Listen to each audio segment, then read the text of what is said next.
Target with PS Parihar channel में आपका स्वागत है। आइए शुरू करते हैं और देख लेते हैं कि आज के समाचार पत्रों में विद्यार्थी जीवन से संबंधित कौन कौन सी सूचनाएं हैं। तो वीडियो को जल्दी लाइक कर दें, शेयर कर दें और जिन छात्रों ने चैनल को अभी भी सब्सक्राइब न किया हो तो जल्दी से सब्सक्राइब कर लें ताकि आप लोगों को इसी प्रकार की ऑथेंटिक अपडेट से सबसे पहले मिलती रहे। आगे बढ़ने से पहले एक सूचना है उन विद्यार्थियों के लिए जो विद्यार्थी बीएड एंट्रेंस एग्जाम की तैयारी कर रहे हैं। वे सभी अभ्यर्थी चक्षु प्रकाशन की इस बेस्ट बुक को ले सकते हैं जिसे आप लोग यहाँ पर देख रहे हैं। ये कला वर्ग के लिए स्टडी गाइड है जिसमें 2700 से ज्यादा महत्वपूर्ण प्रश्न है और इसी पुस्तक में आप लोगों को 7 सॉल्व पेपर भी मिल जाएंगे। सभी कापी किताबों की दुकानों में चक्षु प्रकाशन की यह बेस्ट बुक आपको मिल जाएगी और अगर आप लोग ऑनलाइन मंगवाना चाहते हैं तो उसकी लिंक मैंने डिस्क्रिप्शन बॉक्स में दे दिया है। यहाँ पर देख सकते हैं ये सॉल्व पेपर है और इसके बाद में आप लोगों को इसी में अन्य महत्वपूर्ण प्रश्न भी देखने को मिल जाएंगे। इस पुस्तक की खासियत यह है कि इसमें प्रश्नों के उत्तर तो दिए हुए हैं, साथ में यहाँ पर डिस्क्रिप्टिव आंसर भी दिया हुआ है ताकि अगर कोई प्रश्न घुमा फिरा करके पूछा जाए तो आप लोग उसे भी हल कर सकें। चक्षु प्रकाशन की बीएड एंट्रेंस एग्जाम की बहुत सारी पुस्तकें आती हैं और खासतौर से अभी आप ये स्टडी गाइड देख रहे थे और यहाँ पर ये प्रैक्टिस सेट है जिसे आप लोग यहाँ पर देख सकते हैं जिसमें 15 प्रैक्टिस सेट भी मिलते हैं और इसी में आपको सॉल्व पेपर भी मिलेंगे। 3900 से ज्यादा बहुविकल्पी प्रश्न मिलेंगे। इस पुस्तक की भी लिंक मैंने डिस्क्रिप्शन बॉक्स और कमेंट बॉक्स दोनों जगह उपलब्ध करा दी है। चलिए शुरू करते हैं। बात कर लेते हैं सबसे पहले यूपी बोर्ड की। अगले महीने पहले सप्ताह में अंकपत्र वितरण की तैयारी है। यूपी बोर्ड हाई स्कूल और इंटर के विद्यार्थियों को अंकपत्र मई के पहले सप्ताह में स्कूलों में पहुंचाने की तैयारी है।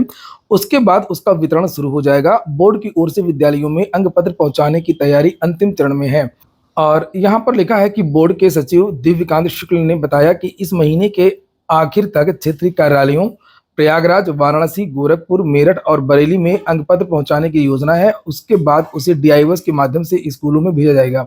मई के पहले सप्ताह तक विद्यालयों में अंकपत्र पहुंचाने का प्रयास है। अगली सूचना जेईई मेन में है। मेन की ज्वाइंट इंजीनियरिंग एंट्रेंस एग्जाम और जो विद्यार्थी इसको पास करते हैं उन विद्यार्थियों का एडमिशन एनआईटी में होता है और इसके बाद में एक कट ऑफ निर्धारित की जाती है और फिर जेईई एडवांस का एक विद्यार्थी एग्जाम देते हैं और आईआईटी में एडमिशन होता है। हाल ही में परिणाम आया है, उसको लेकर के बहुत सारे फैक्ट जारी किए गए। गोरखपुर के हिमांशु यादव प्रदेश में अव्वल। लिखा है कि हिमांशु कहते हैं कि वे मोबाइल का इस्तेमाल सिर्फ बातचीत के लिए ही करते हैं। हिमांशु को बैडमिंटन खेलना पसंद है। बहुत सारी चीजें इनके बारे में लिखी हुई हैं।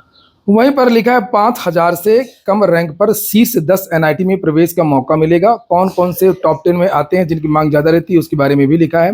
लिखा है नेशनल टेस्टिंग एजेंसी ने जेईई मेन के दूसरे सत्र का रिजल्ट बुधवार की देर रात घोषित कर दिया है। इस बार 5000 से कम रैंक वालों को एनआईटी के टॉप 10 में नामांकन होगा। कई ऐसे छात्र छात्राएं भी होते हैं जिन्हें अच्छा आईआईटी नहीं मिलता है तो वे एनआईटी की किसी ब्रांच में नामांकन कर लेते हैं, अच्छी ब्रांच में। लिखा है कई एनआईटी में छात्र कंप्यूटर साइंस पढ़ने के लिए आईआईटी तक छोड़ देते हैं और जो अच्छी एनआईटी हैं उनके नाम यहाँ पर लिखे जैसे एनआईटी त्रिची, वारंगल, सूरतकल, इलाहाबाद यानी जो एमएनआईटी है इलाहाबाद का, जयपुर एनआईटी में दाखिला मिलेगा। 5 से 10,000 के बीच रैंक वालों को एनआईटी के कालीकट, सूरत, नागपुर, भोपाल, कुरुक्षेत्र, राउरकेला संस्थान में और 10 से 20,000 वालों को Jalandhar, Jamshedpur, Delhi, Goa, Agartala, Hamirpur, Durgapur, triple IT, Gwalior, Jabalpur, Guwahati, Lucknow, Chandigarh, bits, Mishra, IIEST समेत और भी अन्य एनआईटी में दाखिले के आसार है। तो अब बहुत सारे एनआईटी खुल भी गए हैं, विद्यार्थियों को यहाँ पर मौका मिल जाएगा। 20,000 के पास आसपास भी रैंक है तो कोई ना कोई एनआईटी विद्यार्थियों को मिल जाएगी। और जेईई एडवांस के लिए लिखा हुआ है कल शाम से ही आवेदन शुरू हो जाएंगे। रिजल्ट के बाद अब चयनित शीर्ष 2.5 लाख विद्यार्थी जेईई एडवांस में शामिल होंगे। आवेदन 27 अप्रैल शाम 5 बजे से शुरू हो जाएगा। अंतिम तिथि 7 मई है। छात्रों को जेईई मेन के आवेदन क्रमांक एवं आवेदन के दौरान बनाए गए पासवर्ड से लॉगिन कर आवेदन करना होगा। जेईई एडवांस परीक्षा 26 मई को 2 पालियों में होगी। अगली सूचना टीजीटी पीजीटी असिस्टेंट प्रोफेसर और शिक्षा सेवा चयन आयोग की है। लिखा है जून माह में रफ्तार पकड़ेगी शिक्षक भर्ती, जुलाई में परीक्षा की तैयारी। यानी कि जून में तैयारियां शुरू होंगी, जून से ही होंगी, अभी कुछ नहीं होगा। मोटी मोटी बात ये लिखी है और नीचे लिखा है परीक्षा नियंत्रक की नियुक्ति के बाद घोषित की जाएंगी लंबित परीक्षाओं की तारीखें। अशासकीय सहायता प्राप्त महाविद्यालयों और अशासकीय माध्यमिक विद्यालयों में लंबित पड़ी शिक्षक भर्ती जून में रफ्तार पकड़ेगी। मैंने भी आप लोगों को यही बात बताई थी कि जून से ही कुछ चीजें शुरू हो पाएंगी, अभी कुछ भी नहीं हो पाएगा। चुनाव परिणाम आने के बाद नए शिक्षा सेवा चयन आयोग में अध्यक्ष और परीक्षा नियंत्रक की नियुक्ति कर दी जाएगी। हालांकि पूर्व से तैनात आयोग कर्मियों ने लंबित भर्तियों पर काम शुरू कर दिया है। असिस्टेंट प्रोफेसर भर्ती परीक्षा जुलाई में कराने की तैयारी है और लिखा है कि इसके बाद टीजीटी पीजीटी के पदों पर भर्ती कराई जाएगी। परीक्षा कराई जाएगी। असिस्टेंट प्रोफेसर भर्ती से जुड़े सभी दस्तावेज उत्तर प्रदेश उच्चतर शिक्षा सेवा चयन आयोग से शिक्षा सेवा चयन आयोग शिफ्ट कर दिए गए हैं। और आगे लिखा है कि शिक्षा सेवा चयन आयोग के सूत्रों के मुताबिक शासन से निर्देश मिले हैं कि जुलाई के अंत या अगस्त की शुरुआत में असिस्टेंट प्रोफेसर भर्ती परीक्षा कराने की तैयारी अभी से कर ली जाए। तो लिखा हुआ है कि अगस्त या जुलाई लास्ट में असिस्टेंट प्रोफेसर भर्ती की परीक्षा और उसके बाद फिर टीजीटी पीजीटी की परीक्षा। यहाँ पर लिखा अशासकीय महाविद्यालयों में असिस्टेंट प्रोफेसर के 1017 पदों पर भर्ती के लिए आवेदन की प्रक्रिया अगस्त 2022 में पूरी हो चुकी है और इसके लिए 1,14,000 अभ्यर्थियों ने आवेदन किए हैं। वहीं अशासकीय माध्यमिक विद्यालयों में टीजीटी पीजीटी के 4,163 पदों पर भर्ती के लिए भी आवेदन की प्रक्रिया अगस्त 2022 में पूरी हो चुकी है और इस भर्ती के लिए तकरीबन 13 लाख अभ्यर्थियों ने आवेदन किए हैं।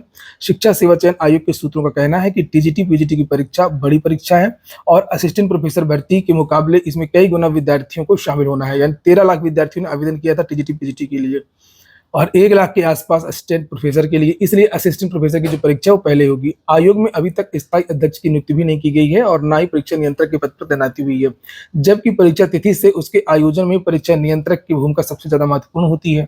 जून में लोकसभा चुनावों के बाद आयोग में नए परीक्षा नियंत्रक की नियुक्ति कर दी जाएगी और इसके बाद लंबित भर्तियों की परीक्षा की जो तारीख है वो घोषित की जाएगी। तो जुलाई अगस्त में परीक्षा हो या ना हो, लेकिन परीक्षाएं आपकी इसी साल हो जाएंगी। आप लोग पढ़ाई करते रहें और जैसे ही चुनाव समाप्त होंगे वैसे ही अधिकारियों की नियुक्ति होगी। वास्तव में अधिकारियों की नियुक्ति अगर हो गई होती तो आपकी परीक्षाएं बहुत जल्दी होती और अधिकारियों की नियुक्ति होते ही चुनाव बाद आपकी जो भर्ती की प्रक्रिया है वो वास्तव में आगे बढ़ेगी। अगर आप नौकरी कर रहे हैं और बीटेक करना चाहते हैं तो उसके लिए यहाँ पर आवेदन शुरू है। लिखा है 8 संस्थानों में नौकरीशुदा को बीटेक में प्रवेश जुलाई से एडमिशन होंगे। लिखा एकेटीयू से जुड़े 8 संस्थानों में नौकरीशुदा व्यक्तियों के लिए बीटेक कार्यक्रम जुलाई माह से दाखिल किए जाने की तैयारी है।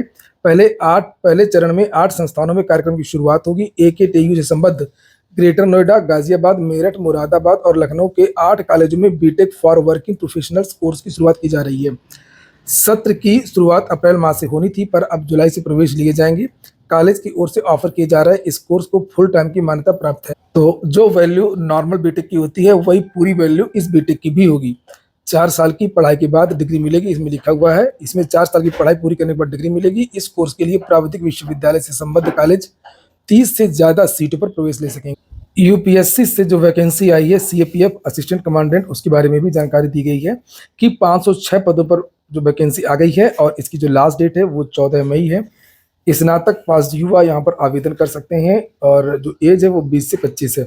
वेबसाइट यही है upsc.gov.in। यहाँ पर जाकर के आप लोग विस्तृत नोटिफिकेशन भी देख सकते हैं और आवेदन भी कर सकते हैं। आज की वीडियो में इतना ही। पूरा वीडियो सुनने के लिए बहुत बहुत धन्यवाद।